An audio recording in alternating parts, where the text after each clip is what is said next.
kepadanya di Bismillah.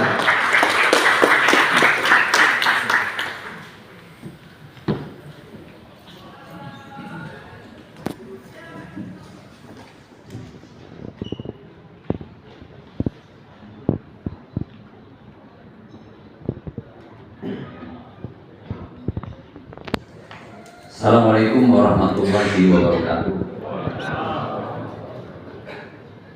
Bersyukur kita kehadiran Allah Subhanahu wa taala dengan sama-sama membaca lafaz Alhamdulillahirabbil alamin. Berselawat kita kepada Nabi besar Muhammad sallallahu alaihi wasallam. Allahumma shalli ala sayyidina Muhammad wa ala alihi sayyidina Muhammad. Yang kita hormati dan kita banggakan para narasumber hadir di sini, ahli ilmu administrasi bisnis dan peneliti kebijakan publik Politeknik Sriwijaya, Bapak Dr. Haji Hadi Jauhari.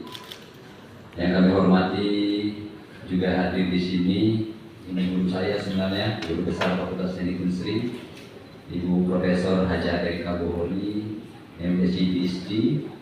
Juga yang kami hormati dari UIN Raden Patah, Pak Eka. Sebenarnya ini junior saya, Bu Erika, Profesor Dr. Haji Muhammad Dr. Haji Isnaini, mewakili Pak Muhammad Adil. Juga yang kami hormati moderator kota, aktivis Yudin. Juga yang kami hormati tadi yang barusan menyampaikan sambutan Ketua Cermin Kota Eka. Dan juga ada Ludi Pangaribuan, terus beberapa aktivis lain. Di sini ada juga Umar dan juga seluruh aktivis. Ini aktivis tahun 98 semua Bu Erika yang menggagas yang tergabung dalam Cermin Kota Palembang. Teman-teman dari para akademisi, dari mahasiswa, juga dari lembaga swadaya masyarakat, para peserta sekalian hadir di sini. Ibu Erika, Pak Haji cukup lengkap, para kepala dinas, biar lemah aku ingatnya karena ini nyangkut pelayanan dasar, aku cek dulu siko-siko Eka ya. Pertama Ibu dari Kadis Pendidikan hadir. Harapan saya untuk sekalian, karena ini pasti tersosialisasi ke seluruh warga Palembang, Sumatera Selatan, bahkan nasional. Apalagi banyak aktivis di sini, ada adik-adik mahasiswa juga. Terus dari Dikes hadir di langsung ya, bukan Dikes, dari Kadisdik sudah, Dikes, PU, infrastruktur hadir, PU, Pak Kadinya kemana nih? Dari ke sini ya.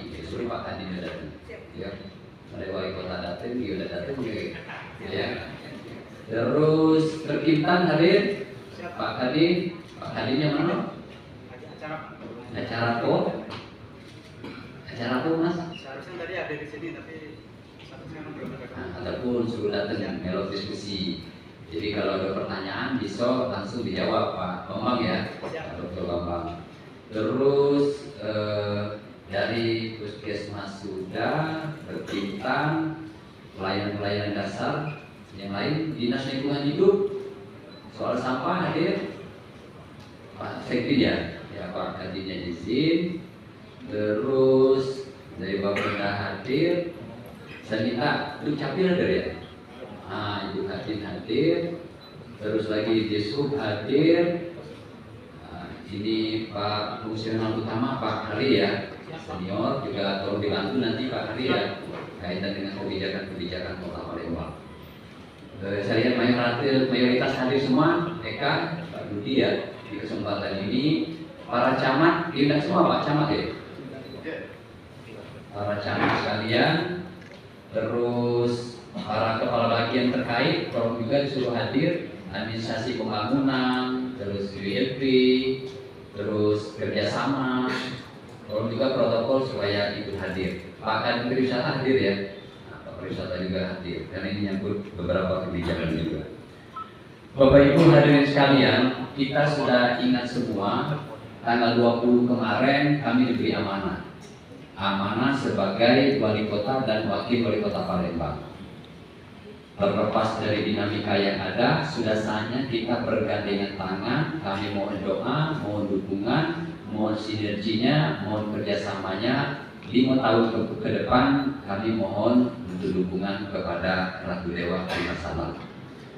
Poin kedua, kami sadar betul Bapak Ibu hadirin sekalian bahwa amanah ini menuntut 3 hal.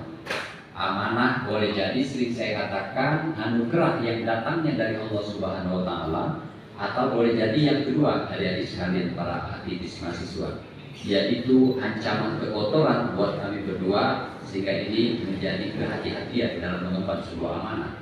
Atau yang ketiga Bapak sekalian, boleh jadi amanah ini adalah sebuah musibah buat kami.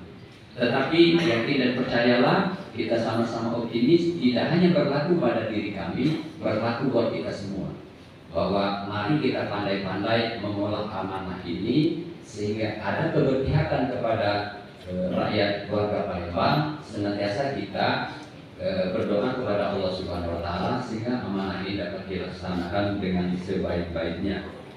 Umar bin Khattab bilang bahwa kalau saya berjalan di atas kebenaran dalam mengemban sebuah amanah, tolong bantu saya.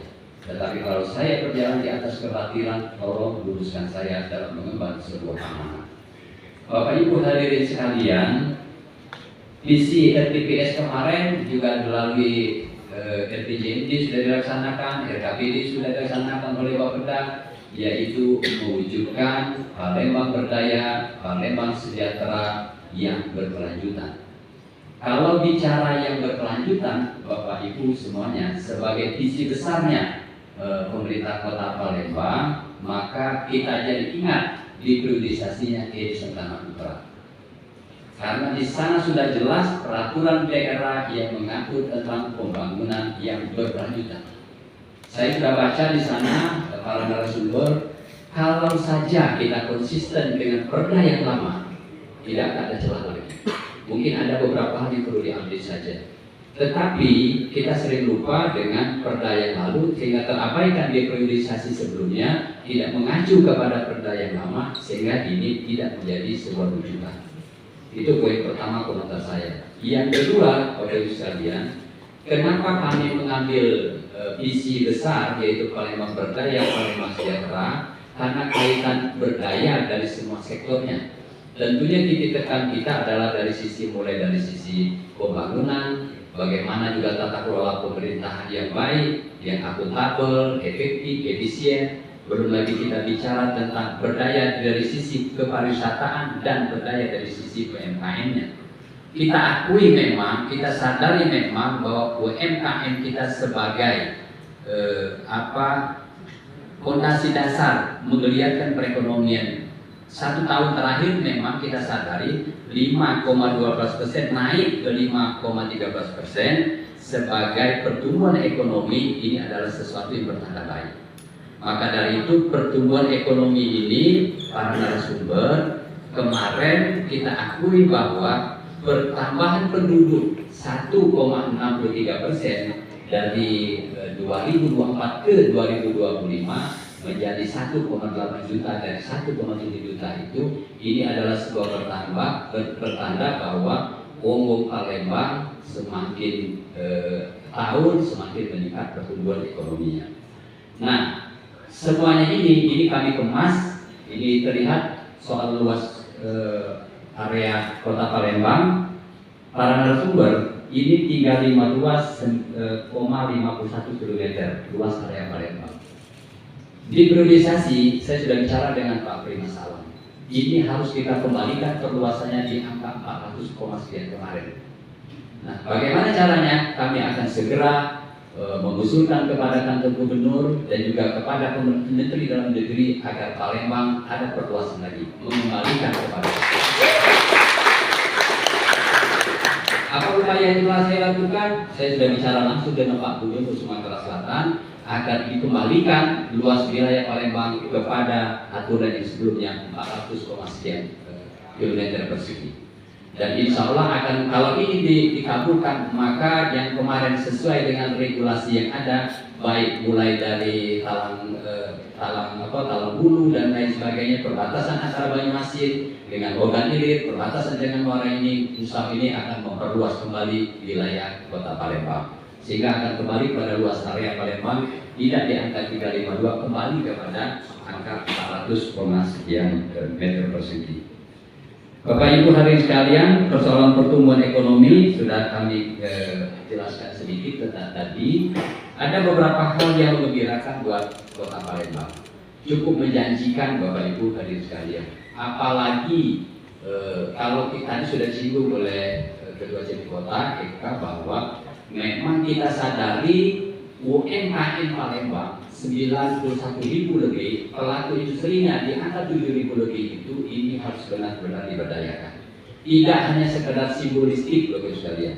Maka dari itu saya sudah tekankan, bicarakan dengan Pak Prima Salam, sudah saatnya UMKM Palembang yang 91.000 yang pelaku industrinya 77.000-an lebih itu harus ada kawasan-kawasan tertentu, bukan tercerai-berai dalam kondisi sekarang.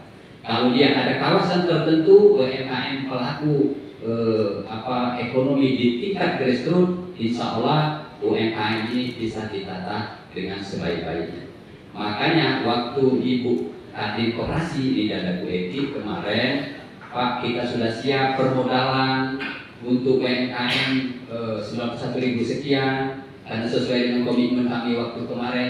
Tetapi Bapak Ibu, saya tidak mau Pak narasumber ini sekadar simbolistik yang dipejeng di depan, dikasih permodalan, terus sudah itu putus-putus selesai urusan.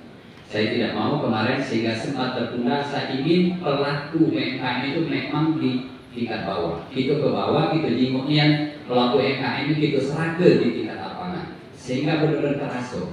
Jangan sampai sekedar ya seremonial datang ke rumah dinas atau ke partai suara, serage, di terus difoto, selesai urusan. Saya tidak mau begitu. Kalau yang dikasih modal, berapa jumlahnya, dikasih kemodalian, itu jingoknya tempat UMKM yang ada di lapangan. Memang itu sentuhan yang kita inginkan di tingkat bawah.